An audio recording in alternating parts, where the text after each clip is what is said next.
In May 2021, a group of 5 friends and I set out on a painfully long drive to South Africa's Northern Cape.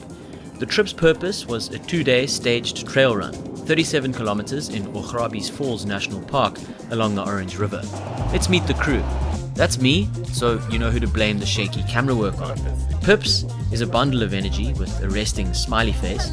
Matt is eternally comfortable on camera, and here's his girlfriend, Kaza, the unofficial fun one of the two. Hutch hates a bit of limelight and he's never far from a jazzy shirt. And finally Jimmy, a natural actor and unnatural runner. The drive was long.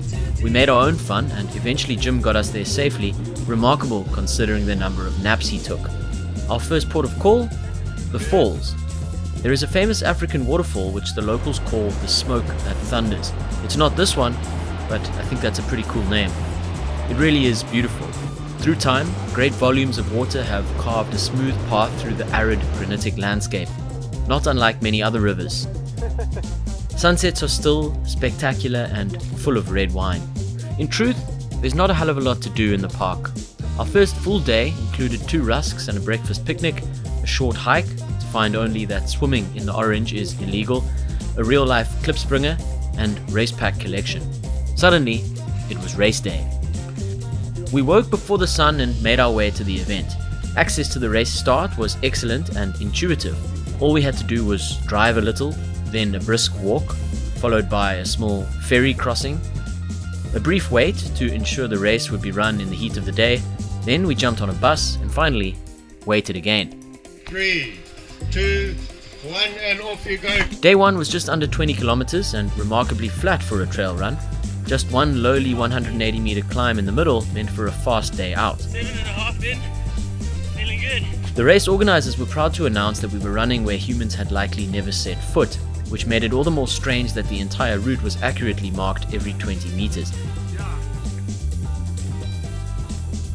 Jim, flummoxed by a novel race day nutrition strategy, looked ecstatic finishing off the home straight. Both top 10 of like 40. Of course, Hutch was beaming after what can only have been a delightful outing and sprint finish. Dude, how's that sprint finish? Jesus, nice, eh? That was good. Naturally, carbs were loaded and feet were raised before suddenly it was race day 2. The crew was pensive as the sun and nerve levels rose simultaneously. Pips, initially running with Kaza but realizing Top Gear rules applied, left Kaza to fend for herself after she fell off a bridge and did her ankle in the 2nd kilometer. Brutal. I, regrettably, would run with Matt for stage 2 who, having not done day 1, had much fresher legs and no time for my complaints.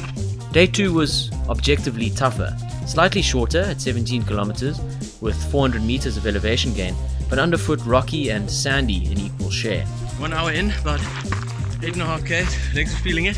From Matt down there, crushing it, pushing me. Matt, the slave driver, pulled me along and ensured I was redlining for all 17 Ks. Kilometer 13, for some ungodly reason, revealed an aid station doing wine tastings. As my heart rate dropped into the 190s, we downed a delicious Shannon and rushed off for the final climb. We finished, immediately replacing the lost carbs and cheering the other finishers on. Jim had a far more enjoyable day too. Hutch wore his characteristic massive smile. Pips was delighted with her longest ever run and first race, and Kaza absolutely smashed it after doing 15 of the 17 Ks on a dodgy ankle.